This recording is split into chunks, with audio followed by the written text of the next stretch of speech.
ఓం నమ శివాయ. శివమహాపురాణం 29వ అధ్యాయం. స్కందోత్పత్తి కుమార సంభవం. మరీచి కుమారుడు కశ్యప ప్రజాపతి. ఆయనకు 13 మంది భార్యలు. ఈ 13 మంది దక్ష ప్రజాపతి కుమార్తెలు. కశ్యప ప్రజాపతి భార్యలలో దితి అతిథికి ఉన్నంత ప్రశస్తం మిగిలిన భార్యలకు కనపడదు. దితి భావనను శ్రీమన్నారాయణ్ణి దుష్ట శిక్షణకు అనేకమైన అవతారములు తీసుకునేటట్లుగా చేశాయి. దితి యందు మార్పు రాలేదు కాబట్టి ఇప్పుడు తేడా క్షేత్రీయమునందే ఉంది. ఇప్పుడు మరలా బిడ్డలు కావాలని కశ్యప ప్రజాపతిని అడిగింది. నాకు ఇంద్రుడిని చంపే పిల్లవాడు కావాలి అని. అప్పుడు కశ్యప ప్రజాపతి నవ్వి, నీ కోరిక తీర్చగలిగిన వాడిని నేను కాదు. ఈశ్వరుని సేవించు. నీ ఒక గొప్ప తపస్సు చెయ్యి. తపస్సు చేస్తున్నప్పుడు ధర్మంలో లోపం రాకూడదు. నీకు బిడ్డ పుట్టే వరకు అలా ఉండగలిగితే నీకు ఇంద్రుడిని సంహరించగలిగిన కుమారుడు పుడతాడు అని చెప్పాడు. ఆవిడ లోపలి కశ్యప ప్రజాపతి తేజము ప్రవేశించింది. ఆవిడ గర్భిణి అయ్యింది. లోపల గర్భం పెరుగుతుంది. ఇది ఇంద్రుడికి తెలిసింది. ఇంద్రుడు ఆవిడ దగ్గరకు వచ్చి, అమ్మా నీకు సేవ చేస్తాను అన్నాడు. ఆవిడ ధర్మం పాటించింది. ఇక్కడ ఇంద్రుణ్ణి సేవ చేయడానికి అంగీకరించింది.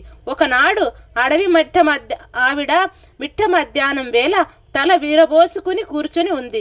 కునుకు వచ్చి మోకాళ్ళ మీదకి తల వాలిపోయింది. జుట్టు వచ్చి పాదములకు తగిలింది. స్త్రీకి అలా తగలకూడదు.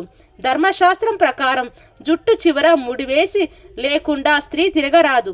జుట్టు అలా పాదముల మీద పడగానే ఇంద్రుడు ఆమె గర్భంలోకి ప్రవేశించి తన వజ్రాయుధంతో లోపల ఉన్న పిండమును ముక్కలుగా నరికేశాడు. మారుదహ ఏడవకండి అంటూ అప్పుడు తిథి ఏడ్చి, కనీసం వీళ్ళకి నీ దగ్గర పదవులియ్యి అని ఇంద్రుణ్ణి అడిగింది. మారుదహ అని కడుపులో ఇంద్రుని చేత చెప్పబడ్డాడు.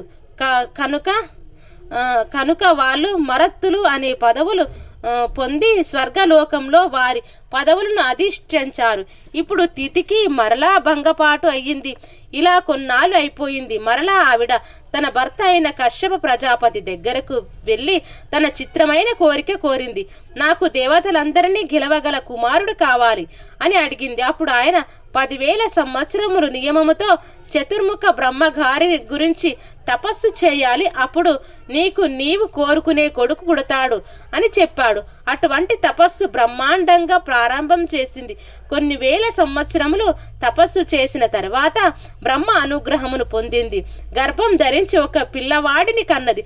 ఆ పిల్లవాడికి వజ్రాంగుడు అనే పేరు పెట్టారు. వజ్రాంగుడు అనగా వజ్రము లాంటి అంగములు కలిగిన వాడు అని అర్థం.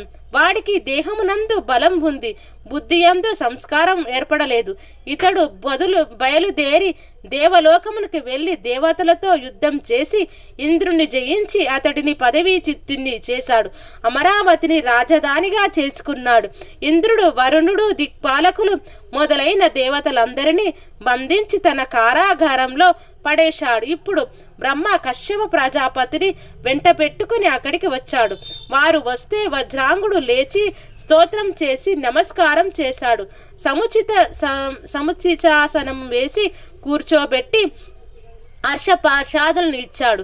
అప్పుడు బ్రహ్మ, నాయన నీవు చేసిన అతిథి మర్యాదలకు చాలా సంతోషించాము. కానీ దిగ్విలాకులు పదవులను నేను ఇచ్చాను. నీవు వాళ్ళను పట్టుకు వచ్చి కారాగారంలో పడేశావు. నువ్వు విజేతవే, అందులో సందేహమేమీ లేదు. కానీ వాళ్ళు పదవులు వాళ్లను చేసుకోని అని చెప్పాడు. వాళ్ళ మాట మీద వజ్రాంగుడు ఇంద్రుని తాను బంధించిన ఇతర దేవతలను విడిచిపెట్టాడు. వజ్రాంగుడు బ్రహ్మతో ఇలా అన్నాడు, మహానుభావ, అనుకోకుండా ఈవేళ నా కోసం ఇలా వచ్చావు. నేను నిన్ను ఒకటి ప్రార్థన చేస్తున్నాను. అసలు మనశ్శాంతికి ఏది కారణమో, ఏది నిజమైన తత్వమో, ఏది తెలుసుకోవాలో అది నాకు ఒకసారి దయచేసి బోధ చేయవలసింది, ఉపదేశం చేయవలసింది అని అడిగాడు. అటువంటికి కోరిక కోరేసరికి ఆయన పొంగిపోయి, నాయనా, నీవు ఎల్లప్పుడూ సత్య గుణమును పట్టుకొని ఉండు. ఈశ్వరుని నమ్మి ఉండు. నీకు ఏ ఇబ్బంది ఉండదు. నీకు ఒక భార్యని ఇస్తున్నాను నేను. ఆమె పేరు వరాంగి. నేను సృష్టించి ఇస్తున్నాను, తీసుకో అని బ్రహ్మ దగ్గరుండి పౌరోహిత్యం చేసి వజ్రాంగుడికి వరాంగికి పెళ్లి చేశారు.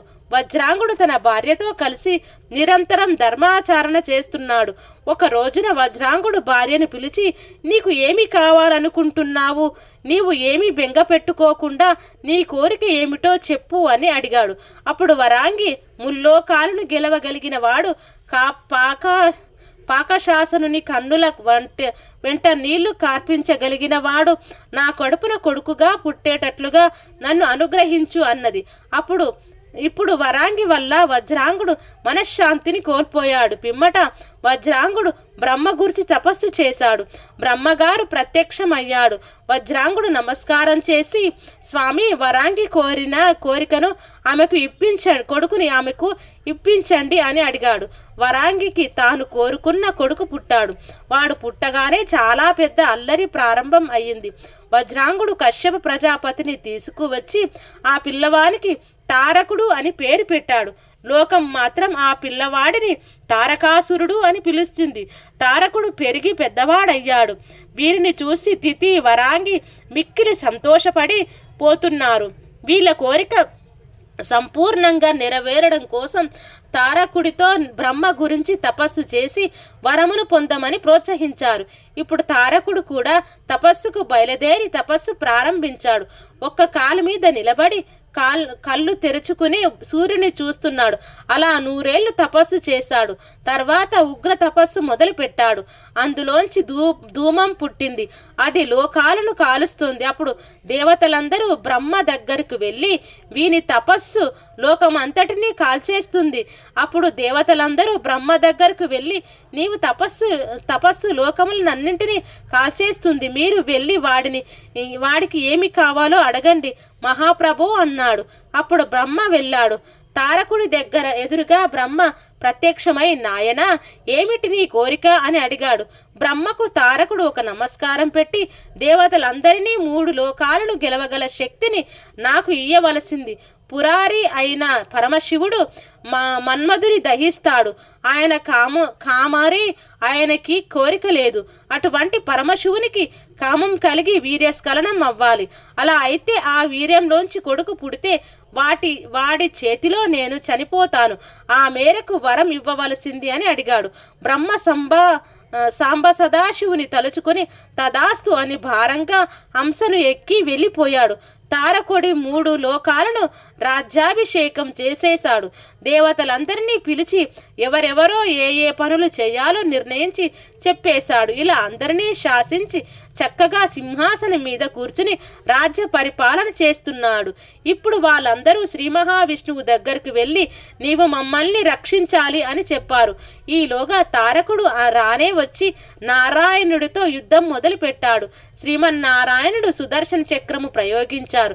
సుదర్శన చక్రం తారకుని కంఠమునందు పుష్పమై రాజిల్లింది. అప్పటికి ఎటువంటి మాయ ప్రయోగించలో అటువంటి విష్ణుమాయ చేసి శ్రీ మహావిష్ణువు అక్కడి నుండి తప్పుకున్నాడు. ఇప్పుడు అందరూ కలిసి బ్రహ్మగారి దగ్గరకు వెళ్లారు.